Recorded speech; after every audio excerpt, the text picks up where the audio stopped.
ரீசெண்டாக பம்பா விசிட் பண்ணிவிட்டு ரிட்டன் தென்காசி போகிறதுக்கு நான் சூஸ் பண்ண பஸ் தாங்க இந்த கேஎஸ்ஆர்டிசி ஃபாஸ்ட் பேசஞ்சர்.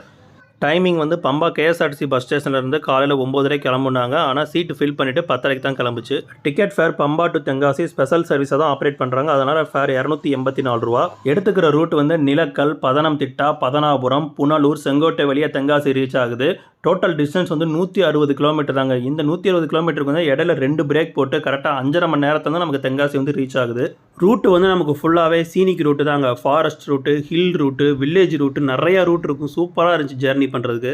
இந்த ஜேர்னியில் பஸ்ஸோட பேசஞ்சர்ஸ் கிட்டே நல்லா ஃப்ரெண்ட்லியாக ஜாலியாக பேசிட்டு வந்தாங்க. மெயினாக வந்து க்ரூஸ் தாங்க. 2 பேருமே ஃப்ரெண்ட்லி டைப் தான். கண்டக்டரும் சரி, டிரைவர் அண்ணாவும் சரி, அவர் செம்மையாக ஓட்டிட்டு வந்தார் ஹில்ஸில். Tenkasi to Pamba timing details வந்து ஃபுல் வீடியோவில் சொல்லியிருப்பேன். வீடியோவோட லிங்க் கீழே ரிலேட்டட் வீடியோவில் கொடுக்குறேன், செக் பண்ணி பாருங்கள். உங்களுக்கு இன்னும் டீட்டெயில்ஸ் வேணும்னா ஸ்க்ரீனில் இருக்கிற நம்பருக்கு செக் பண்ணி பாருங்கள். வீடியோ பிடிச்சிருந்தா மறக்காமல் லைக் அண்ட் சப்ஸ்கிரைப் பண்ணிவிடுங்க.